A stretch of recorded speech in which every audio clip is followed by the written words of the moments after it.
Thank you for being here for Monday morning Dharma on August 5th. Let's go ahead and settle into a comfortable meditation posture.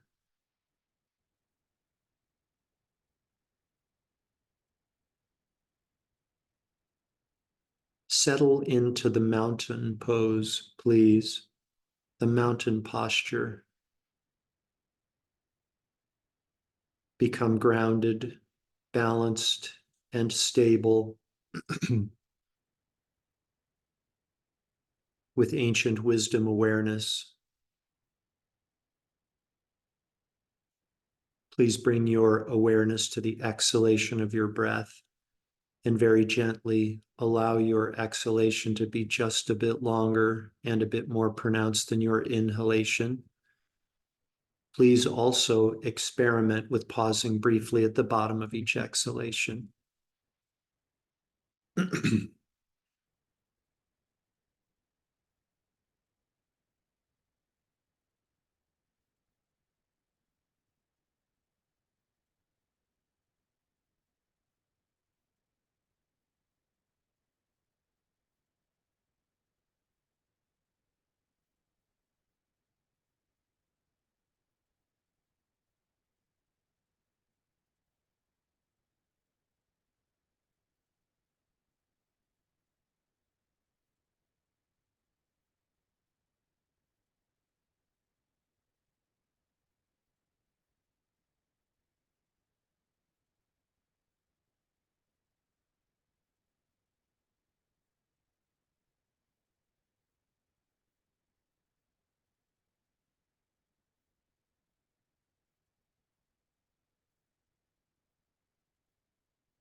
When you're ready, please gently transition into meditation on the inner body, becoming the silent observer of sensations that may start in your hands and your feet.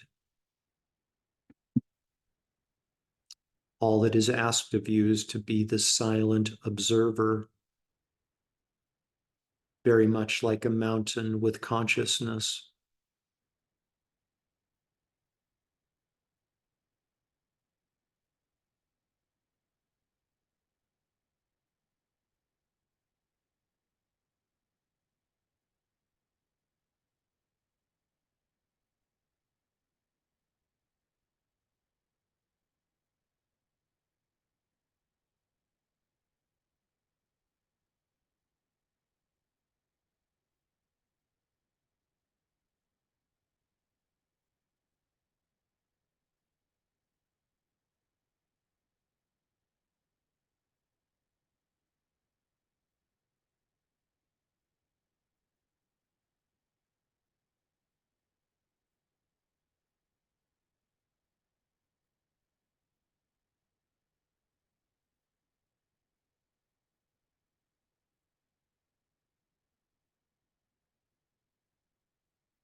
I'd like you now to please gently redirect your awareness.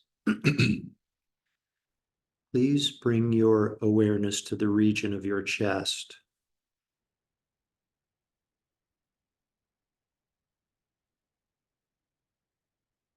At the center of your chest is a subtle part of your body called the heart chakra.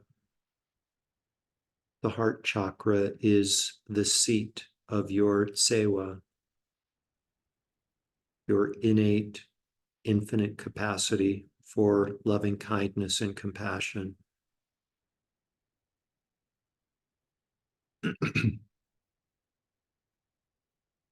While your sewa can be found at the center of your heart chakra, I'd like you to please instead bring your awareness just to the region of your chest, the general area, and allow your awareness to rest in that space for the remainder of our meditation this morning.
Please gently redirect your awareness.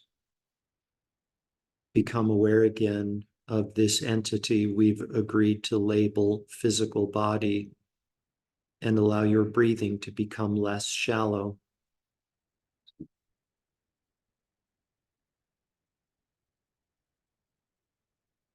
Taking deeper and deeper breaths, become aware again of the garments of clothing resting on the surface of physical body.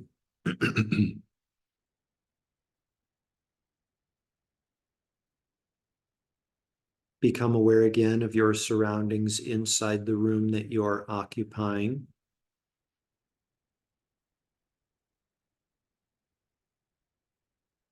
Become aware again of the world that exists outside of the room that you're occupying.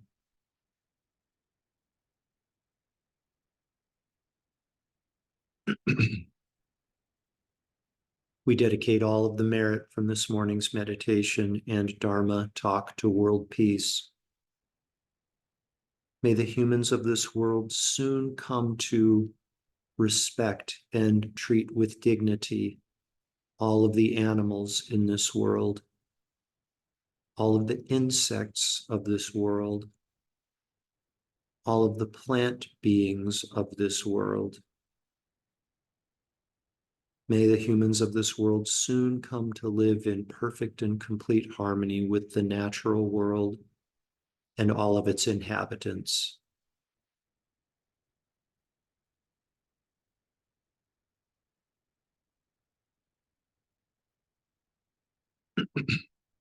Completely fill up your belly and lungs with air, and when you're ready, you can open your eyes and bring your meditation to an end.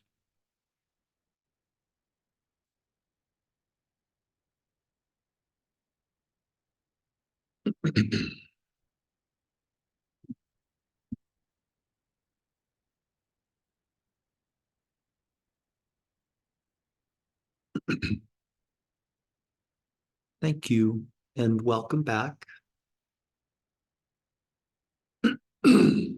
Over the next couple of classes, we're going to get into the chapter in the text that we've been studying, Training in Tenderness. In the next couple of classes, we're going to get into a chapter that is called Removing the Impediments to Tsewa. And implied in that title, Removing the Impediments to Tsewa, is something that we've been talking about over the last couple of, well, the last class or two, but the classes prior to the July break that we took from talking about the text. And that is that the underlying essence of who we are, our fundamental makeup, is Tsewa. That is the essence of who we are. And our Tsewa, you know, I know I'm repeating myself. We talked about this on Friday, but we just can't say it enough and recognize it often enough, that our Tsewa does not need to be manufactured. Nothing needs to be added. No enhancements are necessary. It's there waiting to be experienced and fully experienced and lived and shared. I would invite you to make your investigation of Tsewa a hobby. Make Tsewa the hobby of your life. Yeah, even for me, even beyond bicycling, even beyond hiking. Yeah, Tsewa is our life hobby. And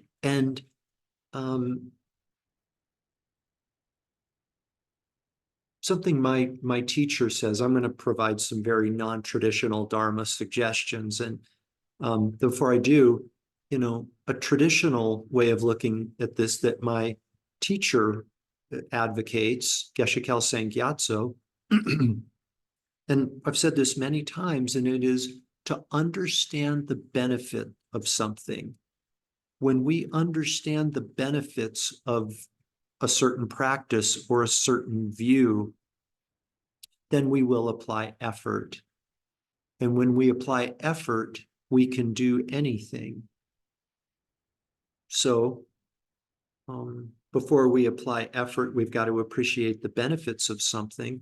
And even before we can appreciate the benefits, we have to have conviction that something is the way that it is being presented. We shouldn't take anyone's word for any of this. The thing that will really compel us and impel us is our own direct experience. And it's true that Dharma masters, Zen masters, they all say the same thing, that the true essence of who we are is loving kindness and compassion, Tsewa. But we shouldn't take their word for it. We should come to our own conclusion and our own conviction about it. And this is the part where I would encourage you to be creative in reaching your own conclusion about this, making your own findings. One of the suggestions, remember that the author of Training in Tenderness, Tsewa Kongtrul, talks about coming up with the list. Remember the list of 5 things? 5 instances in your life when you have been the recipient of great kindness, and 5 times when you have been the bestower of kindness toward others, sewa, toward others. Great exercise. Can't do that enough. Don't stop at 5 items, for crying out loud. Make it 105 if you'd like to. But one of my came to me recently, one of my exercises is YouTube videos. YouTube videos? Yeah. Near-death experiences. You know how I know those of you who have gone to YouTube know that when you watch one video, a video of a certain theme, then you're just like buried with similar videos in the future, right? It's just your feed just explodes into, but sometimes it can be beneficial. And I watched a couple of near-death experience videos, NDEs, they're called.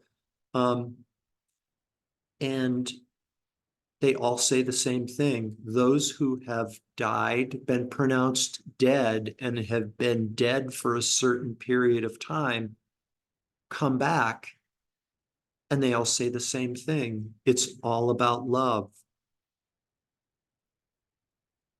Everyone. There may be little variations on it. Like sometimes they say, God is love and you are God.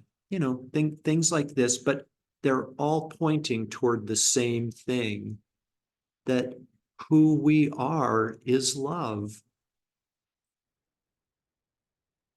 Nobody's twisting your arm behind your back to watch, YouTube videos on NDEs, or to even do Tsewa Kongtrul's exercise of coming up with the lists. If there were any arm twisting to be done by me, it would be to appeal to you to use your creative intelligence and come up with ways to examine and investigate whether this is true. Whether this is true, that the essence of who you are is love, and to experience it directly, all we have to do is remove impediments, which we'll be talking about in the next couple of classes. So, astute Dharma practitioners and scholars may recognize a seeming contradiction in the statement, the true essence of who we are is Tsewa. Someone might say, wait a minute, you've said a lot of times the true essence of who we are is emptiness. And Jeff, you've quoted, the Heart Sutra, the Essence of Wisdom Sutra, the teachings of Buddha as, teachings on emptiness. The fundamentally defining aspect of who we are is that there is no fundamentally defining aspect. We are empty of any fundamentally defining aspect.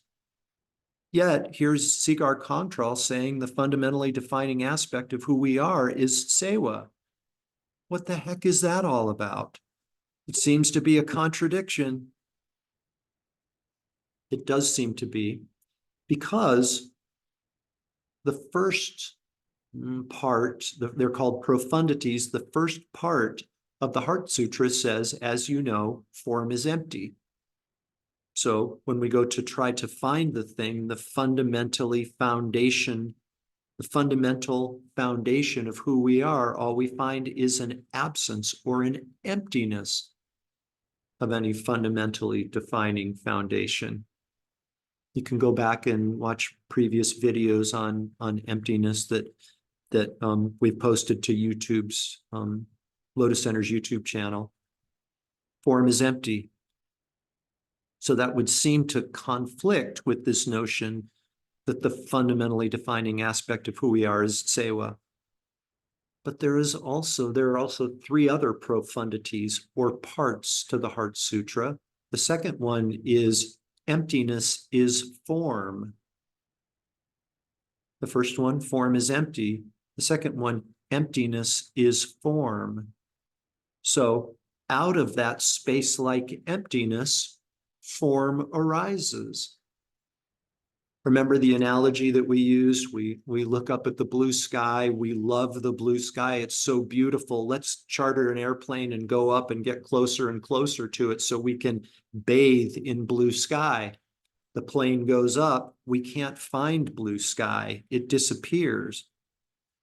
We charter the plane back down to the ground, kind of discouraged and despondent and confused, because we look up and there is blue sky appearing again. Out of that space-like emptiness, blue sky appears. Emptiness is form.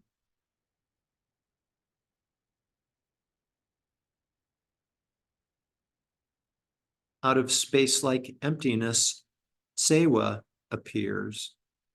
Emptiness is form. Out of the space-like emptiness, the form of Tsewa appears. Who says? You say, or I guess you can say.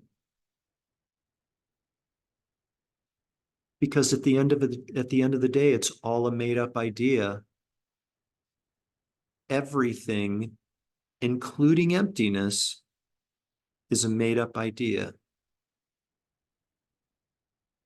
The thing is that some made-up ideas are more beneficial than others. We could say, one could say, okay, well, if emptiness is form, out of space like emptiness, here's its form, then I'm going to just decide that my fundamental essence, the foundational fundamental essence of who I am, is Ben and Jerry's ice cream, right? Nobody could tell you that that's wrong, right? It might not be beneficial. And I don't know of any Dharma masters who have offered that teaching before, right?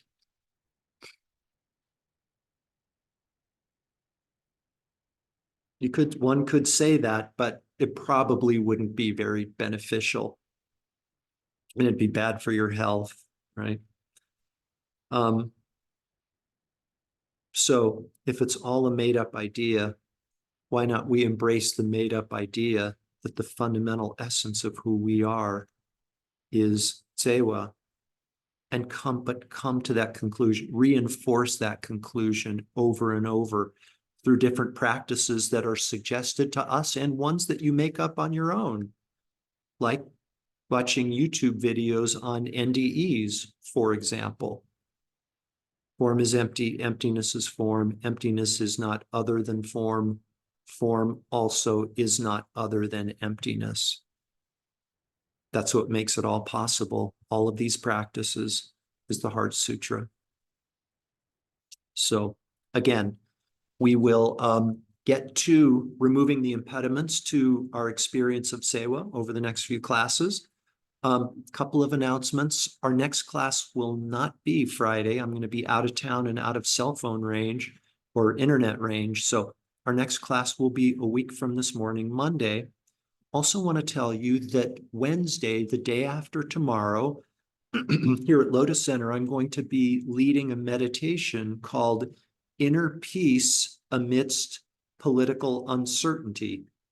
It's a 30-minute meditation just to try to bring some relief from this political, as Raul Turrieta said on the radio show the other day, political weirdness, just to get some reprieve and get some perspective.